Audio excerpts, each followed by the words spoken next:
오늘은 요한계시록 67강을 시작하겠습니다. 주로 요한계시록 19장을 중심해서 여기에 4번의 할렐루야 찬송이 나옵니다. 19장은 이 땅 위에서 주님께서 천년왕국을 건설하시는 일과 대환란의 사건과 그 사이를 연결하는 다리 역할을 하고 있는 것입니다. 여기서 이러한 일에 관해서 의미심장한 사건들을 기록하고 있습니다. 이 장에서 두 중심되는 사건은 어린 양의 혼인과 그리스도의 지상 재림인 것입니다. 이 두 사건은 계속 연속적으로 일어나고 있는데 이 장은 할렐루야로 시작하여 지옥의 문을 여는 것으로 결론을 짓고 있습니다. 이 장에서 두 큰 잔치가 베풀어지고 있는 것을 기록하고 있는데, 첫째는 어린 양의 혼인잔치이고 둘째는 아마겟돈 전쟁 후에 독수리와 새들이 썩은 시체를 먹는 잔치가 벌어지게 됩니다. 이제 요한계시록 19장 1절 말씀, 일 후에 내가 들으니 하늘에 허다한 무리의 큰 음성 같은 것이 있어 가로되 할렐루야, 구원과 영광과 능력이 우리 하나님께 있도다. 여기서 일 후에란 헬라 말에 메타타오타라는 말인데, 이 말은 요한이 이 계시록을 구분할 때의 첫번 요한계시록 1장 9절에서 사용한 표현으로 문자 그대로 이러한 사건들 후에란 말입니다. 무슨 일 후에란 뜻인가? 교회에 관한 일이 끝난 후에란 뜻입니다.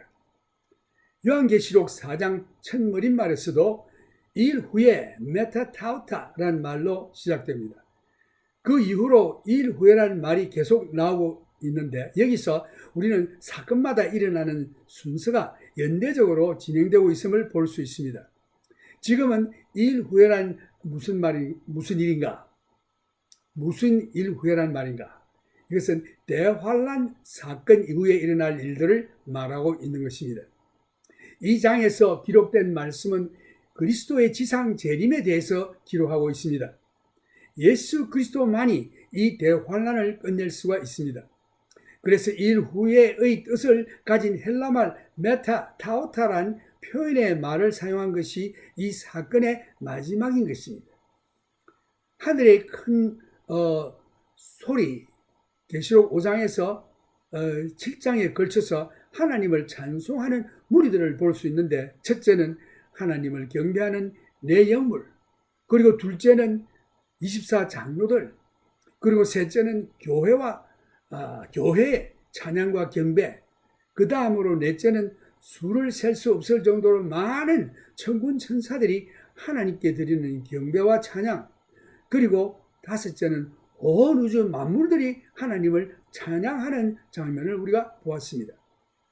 지금은 대환란 가운데서 구원을 얻은 성도들이 합세하여 합창으로 하나님께 경배를 드리며 찬양을 하는 장면을 볼 수 있습니다. 이것은 아주 놀라운 광경입니다. 이것이 구약 성경에서 할렐루야라고 불렀던 찬양을 부른 것이 처음입니다. 할렐루야란 찬양의 말이 첫번 6절까지 4번이나 나오는데, 신약에서 할렐루야 찬양을 부른 곳이 이 계시록에만 있고 여기가 처음입니다. 아마 마지막 승리를 위해서 보존하신 것 같습니다. 시편에서 할렐루야란 말씀이 자주 사용되고 있는데 사실은 아주 흥미있는 일입니다. 할렐루야란 뜻은 영어로 Praise the Lord라고 말하는데 주님을 찬양하라라는 뜻입니다. 시편 146편에서 마지막 시편 150편까지 계속해서 할렐루야라는 말씀이 나오고 있습니다. 실제로 시편 150편 그 마지막 시편의 6절 마지막 절에서는 호흡이 있는 자마다 야훼를 찬양할지어다 할렐루야 라고 시편이 끝나고 있습니다. 여기서도 큰 능의 찬양으로 그 찬양이 절정에 이르고 있습니다. 할렐루야란 찬송은 계시록의 이 시점에서 아주 적절한 찬양으로 생각됩니다. 이제 대환란은 지나가고 예수 그리스도께서 이 세상에 다시 오십니다. 교회는 신부로서 신랑 되시는 예수 그리스도와 혼인하게 될 것입니다. 할렐루야! 신랑 되신 주님께 찬양을 드리세. 우리가 매년 크리스마스 때가 오면 우리는 핸델의 메시아에서 할렐루야 찬양을 듣는데, 이 땅에서 어떤 합창단이 불러도 미래의 신랑 되시는 우리 주님께서 오시는 그날에 부르는 할렐루야와는 비교가 되지 않을 것입니다. 시편 104편 35절에 보면은 죄인을 땅에서 소멸하시며 악인을 다시 잊지 못하게 하실지라도 내 영혼아 여호와를 송축하라. 할렐루야. 여기도 할렐루야 나옵니다. 바울은 이에 대해서 로마서에서 말하고 있습니다. 로마서 8장 18절에서 보면은 생각한데 현재의 고난은 장차 우리에게 나타날 영광과 좋게 비교할 수 없도다. 피조물에 고대하는 바는 하나님의 아들들에 나타나는 것이니 피조물이 허무한데 굴복하는 것은 자기 뜻이 아니요 오직 굴복해 하시는 이로 말미암음이니라. 그 바라는 것은 피조물도 썩어짐의 종로를 한 데서 해방되어 하나님의 자녀들의 영광의 자유에 이르는 것이니라. 피조물이 다 이제까지 함께 탄식하며 함께 고통하는 것을 우리가 아나니 이뿐 아니라 또한 우리 곧 성령의 처음 익은 열매를 받은 우리까지도 속으로 탄식하여 양자될 것 곧 우리 몸의 구속을 기다리느니라. 이 말씀은 앞으로 우리에게 다가올 바로 이 날을 두고 말한 것입니다. 하나님께서 지으신 모든 피조물인 지구와 그 가운데 창조함을 받은 모든 자연들도 인간이 지은 죄로 인하여 썩어짐의 종로를 한 데서 해방이 된다고 했습니다. 그날이 올 때까지는 이 모든 지음을 받은 만물들도 탄식한다고 했습니다. 인생이 범죄한 이후로는 만물도 믿는 우리들도 탄식한다고 했습니다. 그러나 그리스도께서 오실 때는 탄식이 변하여 할렐루야 소으로 바뀔 것입니다. 바로 이것을 요한이 여기서 말하고 있는 것입니다. 2절에 보면은 그의 심판은 참되고 의로운지라 음행으로 땅을 더럽게 한 큰 음녀를 심판하사 자기 종들의 피를 그의 손에 갚으셨도다 하고, 두 번째 가로되 할렐루야 하더니 그 연기가 세세토록 올라가더라. 또 24장로와 내 생물이 엎드려 보좌에 앉으신 하나님께 경배하여 가로되 아멘 할렐루야 하니, 하나님께서 이 모든 심판을 하나님을 거역하는 이 세상에 내리신 후에 하늘에서 일어나는 반응이 아주 흥미롭고 우리가 주셔야 할 점입니다. 우리들보다 더 완전한 지식을 가진 하늘에 있는 자들의 반응입니다. 그들이 말하기를 하나님의 심판은 진실되고 의롭다고 말했습니다. 만일 오늘날 당신이 생각하기를 사랑의 하나님께서 이러실 수가 있나라고 생각한다면 잘못된 것은 하나님이 아니고 그렇게 생각하는 당신 자신입니다. 당신의 생각은 완전하지 못합니다. 물론 나의 생각도 완전치 못합니다. 고린도전서 13장에 보면 우리가 지금은 부분적으로 알고 부분적으로 말하나 주님께서 오실 때는 얼굴과 얼굴을 대하여 볼 것이요 주께서 나를 아신 것 같이 우리가 온전히 알게 될 것이라고 했습니다. 하나님께서 큰 음녀를 심판하시는 것이 의로우신 일이라 했습니다. 이에서 우리가 큰 음녀를 심판하시는 일에 대해서 흥미있는 사실을 발견할 수 있는데, 이 큰 음녀는 타락한 교회를 의미하고 있으며 또한 이 대환란에 들어가게 될 것입니다. 그리고 적그리스도와 열 왕들이 합세하여 이 음녀를 죽이는 장면을 우리가 읽었습니다. 그럼에도 여기서는 하나님께서 심판하셨다고 말씀하고 계십니다. 하나님께서는 믿는 자들뿐만 아니라 다른 도구도 사용하십니다. 그의 목적을 이루시기 위해서는 마귀도 사용하고 계심을 볼 수 있습니다. 하늘에 있는 자들이 말하기를 그의 심판은 참되고 의로우신지라. 음행으로 땅을 더럽게 한 큰 음녀를 심판하사 자기 종들의 피를 그의 손에 갚으셨도다 하고, 이 큰 음녀 곧 타락한 거짓 교회는 심판을 받아 마땅합니다. 왜냐하면 그녀는 많은 하나님의 자녀들의 피를 흘렸기 때문입니다. 원수 갚는 것이 내게 있으니라고 하신 하나님의 말씀대로 하나님의 종들의 피를 그의 손에 갚으신 것입니다. 이 구절에서 하늘에 있는 교회가 할렐루야라고 말하는 장면을 볼 수 있는데, 그들은 두 번이나 반복해서 말했습니다. 왜냐하면 거짓 교회인 큰 엄녀가 이 땅 위에 있는 한 어린 양의 혼인이 하늘에서 거행될 수가 없습니다. 그러니까 이 거짓 교회인 엄녀가 이 땅 위에 존재하는 한 하늘에서 어린 양의 혼인이 시작될 수가 없습니다. 먼저 적그리스도를 적소에 배치시켜 놓아야 합니다. 그때에 하늘에서 어린 양의 혼인이 거행될 것입니다. 아마 이때가 이 땅 위에서는 대환란의 중간 지점이 되지 않을까 생각됩니다. 음행으로 땅을 더럽게 한 큰 엄녀를 심판하사 자기 종들의 피를 그의 손에 갚으셨도다 하고, 여기서 또 우리가 한 가지 엿볼 수 있는 흥미있는 사실은 믿는 자가 스스로 원수 갚는 것을 금하셨습니다. 실제로 믿는 자들이 원수를 갚으려고 하는 것을 볼 수 있는데, 믿는 자가 그렇게 하는 순간 하나님을 믿는 일을 저버리게 되는 것입니다. 믿는 자가 자기를 해한 자에 대한 원수를 갚겠다고 하면 아마 하게 두실 것입니다. 그러나 우리는 분노와 혈기로 갚으려고 하기 때문에 오히려 이로 인하여 죄를 짓는 결과를 가져오게 될 것입니다. 하나님과 같이 원수를 갚지 못할 것입니다. 우리는 하나님께서 원수 갚는 것이 나에게 있다고 말씀하셨으니 최상의 길은 원수 갚는 일을 하나님께 맡기고 예수님께서 원수를 위해서 기도하라고 말씀하신 대로 기도해야 할 것입니다.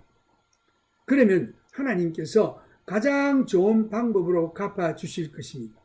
믿음으로 주님께 맡기는 것입니다.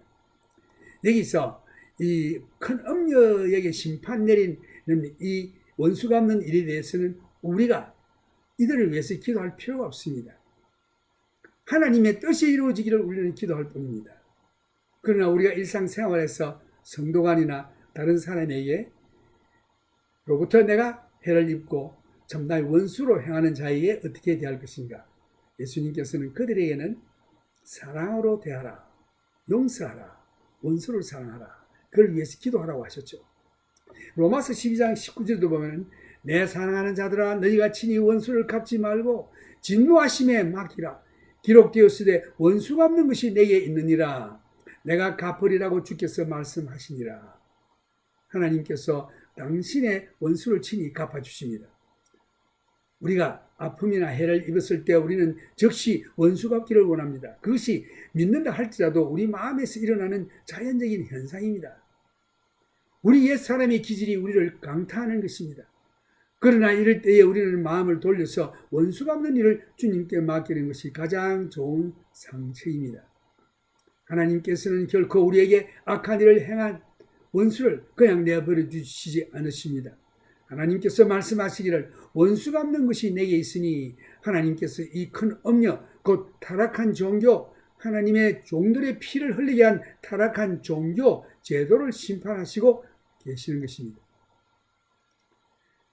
보좌에서 음성이 나서 가로되 하나님의 종들 곧 그를 경외하는 너희들아 물론 대수하고 다 우리 하나님께 찬송하라. 또 내가 들으니 헛한 무리의 음성도 같고 많은 물소리도 같은 큰 내성도 같아서 가로되 할렐루야 주 우리 하나님 곧 전능하신 이가 통치하시도다. 5절에 보면은 보좌에서 음성이 나서 가로되 하나님의 종들 곧 그를 경외하는 너희들아 물론 대수하고 다 우리 하나님께 찬송하라. 하나님의 보좌로부터 직접 음성이 나서 말씀하시기를 하나님께 찬송하라고 했습니다. 특히 하나님의 종들 곧 그를 경외하는 너희들아 물론 대소하고 하나님을 찬송하라라고 하셨습니다. 왜냐하면 이제 주 예수 그리스도께서 이 세상을 장악하시고 천년왕국을 이루시기 위해서 준비하시는 것입니다. 이것은 참으로 할렐루야 코라스입니다. 하나님의 말씀 전체에서 참으로 이 장은 의미심장한 승리의 찬송이 될 것입니다. 이 사건이야말로 하나님께서 다윗의 왕통을 통해서 이 세상을 다스리는 왕이 나게 할 것이라는 약속을 하나님께서 다윗에게 하신 말씀이 지금 이루어지는 장면입니다.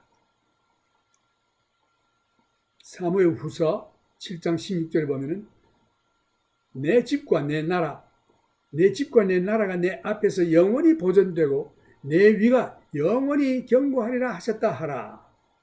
그러나 그리스도께서 이 땅에 다시 오시기 전에 어린 양의 결혼이 있겠다고 하셨습니다. 이 결혼에는 믿는 성도들이 그리스도의 신부로서 그리스도의 피로 죄 씻음을 받고 구원 얻은 당신과 내가 여기에 한 부분이 되어 그리스도의 신부가 되어 등장하게 될 것입니다. 7절 말씀을 보면 우리가 즐거워하고 크게 기뻐하여 그에게 영광을 돌리세 어린 양의 혼인 기약이 이르렀고 그 아내가 예비되었으니 그에게 허락하사 빛나고 깨끗한 새 마포를 입게 하셨은즉 이 새 마포는 성도들의 옳은 행실이로다 하더라. 이것이야말로 믿는 성도들이 여태껏 경험하지 못한 가장 전율의 기쁨이 될 것입니다. 교회는 믿는 자의 공동체입니다. 오순절 다락방에서 성령의 강림으로부터 시작하여 휴거에 이르기까지의 구원 얻은 성도들을 말하고 있습니다. 이 기간 동안에 예수 믿고 구원 얻은 성도들의 공동체인 교회가 혼인 예식에서 신랑 되신 예수님의 신부로 영접될 것입니다. 이 혼인 예식은 하늘에서 이루어지게 될 것이며 이러한 일은 하늘에서 일어나고 있는 장면입니다. 에베소 5장에서 보면 사도 바울이 예수 믿는 신부와 신랑의 관계에 대해서 말하고 있는데 이 부분은 성령으로 충만함을 받은 부부에 대한 관계를 말하고 있습니다. 성령 충만을 받지 않은 남편과 아내가 참으로 크리스찬 가정을 이룰 수가 없습니다. 실제로 부부가 예수 그리스도를 믿기까지는 결혼해서 부부간의 참 사랑이 무엇인지 알지 못할 것입니다. 남편들아 아내 사랑하기를 그리스도께서 교회를 사랑하시고 위하여 자신을 주심같이 하라.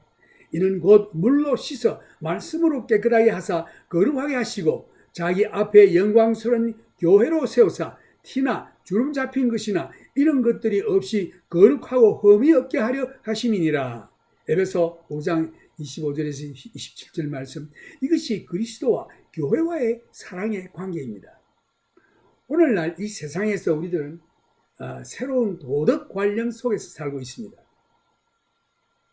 우리가 살고 있는 현대의 사회는 도덕의 기준이 성으로 흠뻑 젖어 있는 사회에 살고 있습니다. 이 세대같이 성에 대해서 많이 알고 있는 세대는 없을 것입니다. 오늘날 젊은이들은 남녀가 공중 앞에서 공공연하게 서로 껴안고 입맞추고 하는 일을 부끄러움이 없이 서슴지 않고 행하고 있는데 과연 그들이 참으로 사랑이 무엇인지 알기나 하는가 라는 생각이 듭니다. 남자가 여자를 사랑하고 여자가 남자를 사랑하는 것이 무엇인지 모르기 때문입니다. 남녀의 사랑이 단지 육체적으로 섹스하는 것만이 사랑인 줄 알고 있습니다. 육신의 정욕을 채우는 일 이상을 넘어서지 못하고 있는 것입니다. 로마서 8장에 보면은 육신을 쫓아 살면 그 결과는 반드시 사망이요 영을 쫓아 사는 자는 그 결과가 영생과 화평이라고 했습니다. 성적 육적인 만족만 추구하는 자들의 결과가 참 마음에 화평이 없으며 왜 그리도 비참한지 말씀 가운데서 그 이유를 찾아볼 수 있습니다. 예수님께서 말씀하셨듯이 사람이 떡으로만 살 것이 아니요 하나님의 입에서 나오는 말씀으로 살지니라. 무엇을 말하고 계십니까? 사람이 육만 추구하게 되면 그 사람에게는 그 결과가 사망입니다. 왜냐? 사람은 육만 아니고 영이 함께 존재하며 육보다 영이 더 위에 있음을 보여주고 있기 때문입니다. 참 당신은 육이 아니라 영인 것입니다. 성령을 쫓아 사는 자는 그 결과가 영생과 화평이요 육만 쫓아 사는 자는 그 결과가 사망입니다. 두렵건대 아마 오늘날 크리스찬이라고 하는 사람들도 사랑이 무엇인지 알지 못하는 자가 많이 있을 것 같습니다. 남편들이여 당신이 처음으로 아내 될 그녀를 보았을 때에 그리고 그녀와 결혼하여 당신의 아내가 되었을 때 흥분하던 느낌을 지금도 기억하는가? 아내들이여 당신이 처음으로 그 험상궂게 생긴 남자가 나의 남편이 될 그 남자를 보았을 때 그가 당신을 안아주고 사랑한다고 말하였을 때에 그가 얼마나 미남으로 보였고 흥분했던 때를 기억하는가? 그때가 바로 에베소 5장 25절에 나오는 말씀, 그리스도께서 친히 우리들에게 나타나셔서 그의 피로 우리의 죄를 정결케 하시고 흰눈보다 더 희고 깨끗하게 하실 때에 우리가 느꼈던 감정입니다. 오늘날 젊은 처녀들과 청년들이여, 당신들이 결혼할 때에 이러한 순결성을 가지고 결혼에 임해야 하는 것이 참된 도덕의 기준입니다. 오늘날 청년들과 처녀들이여, 자기 몸과 마음과 영을 순결하게 가진 처녀와 청년과 결혼하기를 바랍니다. 처녀성과 순결성을 잃은 남녀와 결혼하지 마십시오. 이것은 자신뿐만 아니라 가정을 정결하게 보존하여 후손들도 정결하게 보존하게 되는 원칙입니다. 같은 맥락에서 신랑 되신 예수 그리스도께 신부인 교회가 신앙의 정조를 지켜 흠도 티도 없이 주님께 우리의 몸과 마음과 영혼을 다 바쳐 드려야 할 것입니다. 우리가 그리스도를 믿을 때에 그리스도께서 흠도 티도 없게 해 주시겠다고 약속하셨습니다. 유다서 24절에서 25절 말씀. 이제 어린 양의 혼인, 결혼이란 그리스도와 교회가 연합하는 놀라운 그림입니다. 여기서 구약 성경의 성도들은 신부에 포함되지 않습니다. 이 사실에 주목하시기 바랍니다. 그리고 다만 교회 시대의 믿는 성도들에게 국한되고 있다는 사실에 유의하시기 바랍니다. 세례 요한도 자신이 신랑의 친구라고 명시한 사실을 볼 수 있습니다. 요한복음 3장 29절에 보면은 신부를 취하는 자는 신랑이나 서서 신랑의 음성을 듣는 친구가 크게 기뻐하나니 나는 이러한 기쁨이 충만하였노라. 신부는 그리스도와 특별한 관계를 가지고 있습니다. 그리스도께서 교회를 사랑하시어 자기 자신을 교회를 위하여 주셨습니다. 대제사장이신 그리스도께서 하신 기도의 내용을 보면 곧 내가 저희 안에 아버지께서 내 안에 계셔 저희로 온전함을 이루어 하나가 되게 하려 함은 아버지께서 나를 보내신 것과 또 나를 사랑하신과 같이 저희도 사랑하신 것을 세상으로 알게 하려 함이로소이다. 아버지여 내게 주신 자고 나 있는 곳에 나와 함께 있어 아버지께서 창세전부터 나를 사랑하심으로 내게 주신 나의 영광을 저희로 보게 하시기를 원하옵니다. 의로우신 아버지여 세상이 아버지를 알지 못하였어도 나는 아버지를 알았사옵고 저희도 아버지께 나를 보내신 줄 알았사옵나이다. 내가 아버지의 이름을 저희에게 알게 하였고 또 알게 하리니 이는 나를 사랑하신 사랑이 저희 안에 있고 나도 저희 안에 있게 하려 함이니이다. 요한복음 17장 23절에서 26절 말씀이었습니다. 여기서 놀라운 사실은 우리가 그리스도를 알게 된다고 했습니다. 처음으로 그리스도를 알게 된다고 했습니다. 8절에 보면 그에게 허락하사 빛나고 깨끗한 세마포를 입게 하셨은저 이 세마포는 성도들의 옳은 행실이로다 하더라. 신부의 옷이 빛나고 깨끗한 세마포입니다. 세마포란 성도의 행실이라고 했습니다. 이 개념을 받아들이기가 좀 어려운 점은 우리의 의로서는 그리스도 앞에 선다는 것은 불가능하기 때문입니다. 바울은 이것에 관해서 기록하고 있는데 그 안에서 발견되려 함이니 내가 가진 의는 율법에서 난 의가 아니요 오직 그리스도를 믿음으로 말미암은 것이니 곧 믿음으로 하나님께로서 난 의라. 빌립보서 3장 9절 말씀.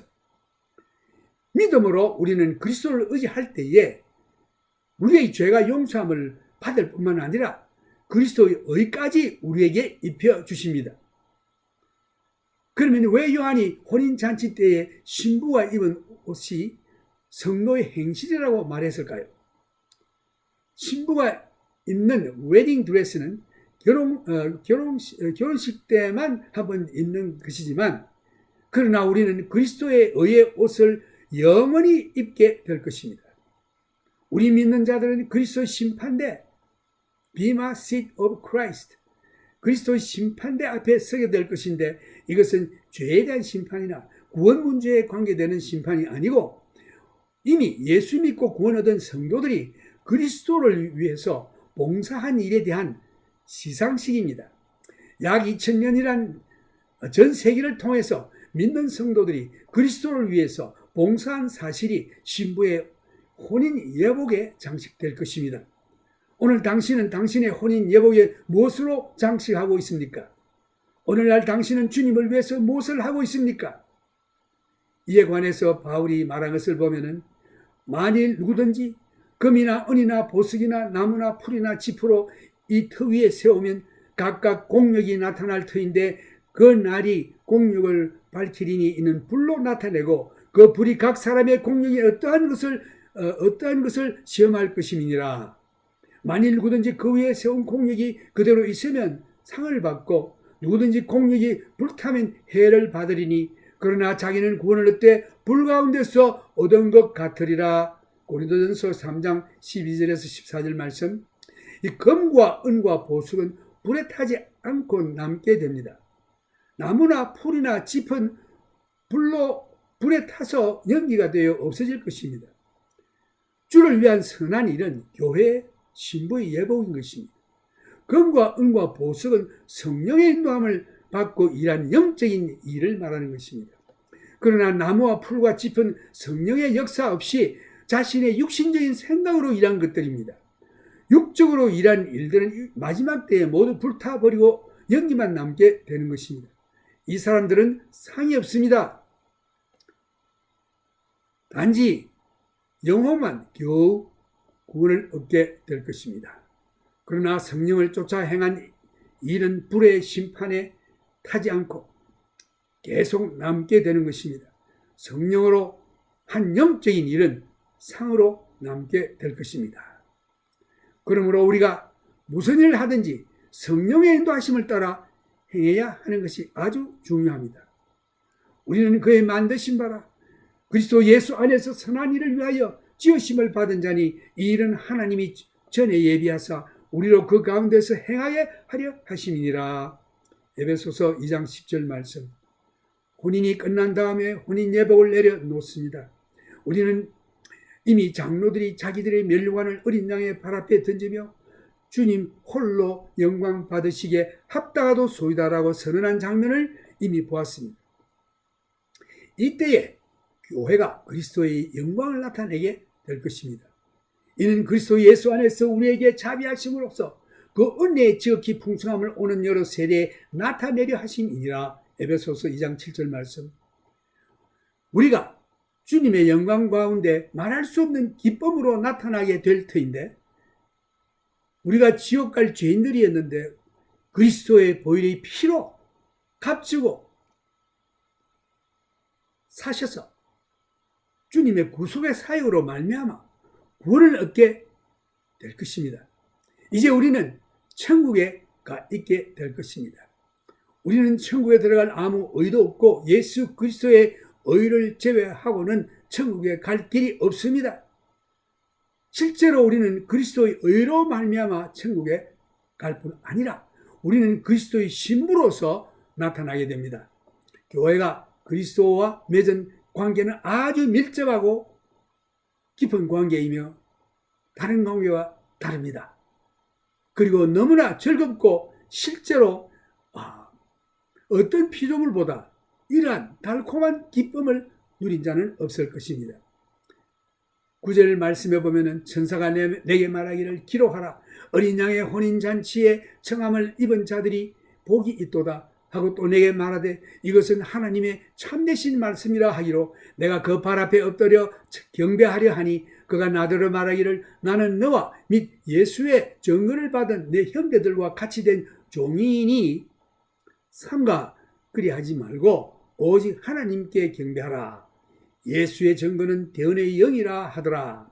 지금부터 하는 말을 조심해서 듣기를 바랍니다. 어린 양의 혼인은 하늘에서 이루어지지만 결혼 만찬은 marriage supper, 이것은 지상에서 이루어질 것입니다. 이러한 비유가 마태복음 25장 1절에서 13절에 잘 나와 있습니다. 이것이 열처녀 비유입니다. 처녀들은 신부가 아니고 그리스도는 단 하나의 신부를 가지게 되는데 그 신부는 바로 교회인 것입니다.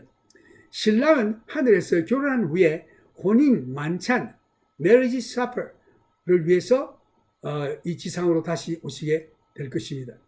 주님의 재림은 이 세상을 심판하실 뿐만 아니라 심판하신 후에 결혼 만찬을 가지게 됩니다.